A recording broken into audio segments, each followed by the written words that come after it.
Halo, perkenalkan nama saya Fernando Sebastian Sinaga dengan NIM 21120121401111. Dan di sini saya akan mengerjakan tugas pengganti modul 5 karena tidak mengikuti praktikum modul 5. Di sini saya merupakan praktikan dari kelompok 23 praktikum rekayasa perangkat lunak. Nah, di sini pertama-tama kita akan membahas dengan pendahuluan. Eh, di sini adalah bab 1 pendahuluan yang berisi 5 subbab yaitu tujuan, ruang lingkup, deskripsi umum perangkat lunak, referensi, dan deskripsi umum dokumen. Kita masuk ke yang tujuan. Tujuan ini yaitu mengapa tujuan dokumen ini dibuat, baik itu lingkungan perangkat lunak dan lingkungan perangkat keras. Begitu pula juga struktur program, petunjuk penggunaan aplikasi, serta implementasi dan pemeliharaan aplikasi. Lalu yang kedua, ruang lingkup. Ruang lingkup ini uh, untuk perancangan data melalui CDM atau IR diagram, yaitu perancangan arsitektural, perancangan prosedural, dan juga perancangan antarmuka. Contohnya, misalnya kita menggunakan pembahasan pemrograman C Sharp, terus JavaScript, tool visual toolnya juga Visual Studio 2019, terus Visual Studio Code, dan juga menggunakan basis data MySQL Server. Terus misalnya kita juga menggunakan perangkat kerasnya yang pertama yaitu laptop atau personal komputer, begitu juga keyboard dan mouse. Lalu masuk ke deskripsi umum perangkat lunak untuk memberikan approval status pada pengaju dan melakukan manajemen data. Terus yang keempat adalah referensi. Referensi ini adalah mengapa referensi apa yang mengapa dokumen yang dibuat. Terus yang yang kelima, sebab terakhir pada bab ini adalah deskripsi umum dokumen. Jadi contohnya dokumen pada secara garis besar. Uh, Dokumen yang dibuat yang pertama misalnya ada bagian satu pendahuluan yang tadi sudah, terus bagian kedua rancangan lingkungan implementasi, yang ketiga bagian tiga itu struktur program, dan bagian keempat itu petunjuk penggunaan aplikasi.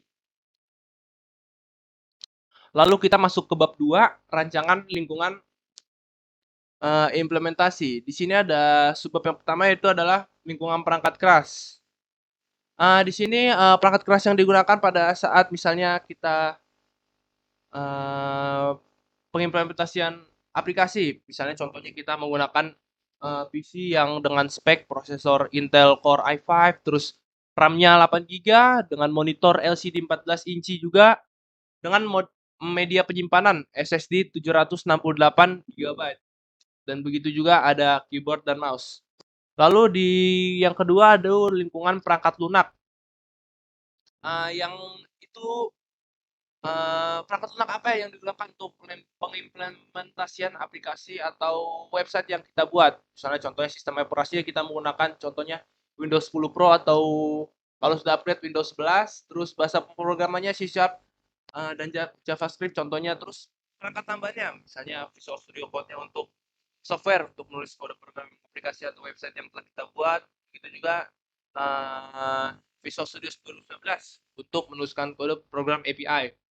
Terus yang ketiga nih ada basis data, digunakan untuk menampung data, activity, dan data user dengan SQL Server.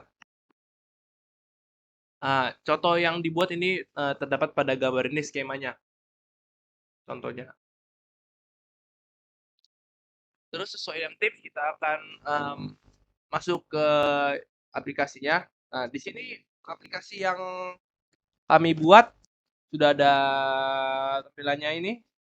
Sebelumnya saya akan menjelaskan apa yang aplikasi yang kami buat. Jadi aplikasi yang kami buat ini namanya adalah Indra dengan kepanjangan informasi kendaraan, yang digunakan untuk mengisi dan juga bisa memperpanjang pajak kendaraan bermotor usernya. Bisa juga untuk mendaftarkan data motor yang belum terdaftar. Di layar utamanya ini kita bisa melihat daftar kendaraan. Kita bisa masukkan tanda nomor kendaraan bermotor, terus nama pemiliknya juga, merek apa kendaraan bermotor yang digunakan, nomor rangkanya, dan juga pajak kendaraannya sampai kapan. Kita klik daftar. Terus lalu kita masuk ke layar utamanya. Di sini kita terdapat ada data kendaraan, tanda nomor kendaraan bermotor, yaitu plat nomornya dan nama pemiliknya.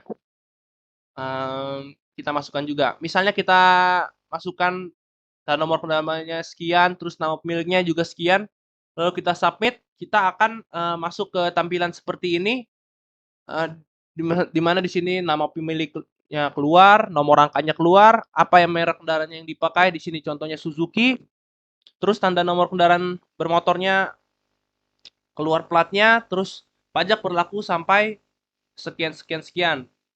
Kalau kita pencet kembali, kita akan kembali ke sini dan misalnya kita ingin memasukkan user yang lain, bisa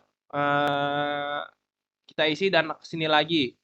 Ataupun kita juga bisa menghapus data kendaraan. Terus di atas ini jika kita bisa melihat, kita bisa perpanjang pajak kita sampai kapan, di sini terdapat tanggal, bulan, dan tahunnya bisa perpanjang.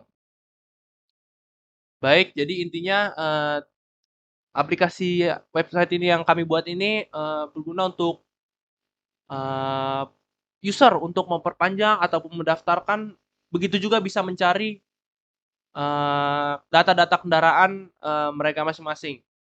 Sekian dari saya, kurang lebihnya mohon maaf. Terima kasih.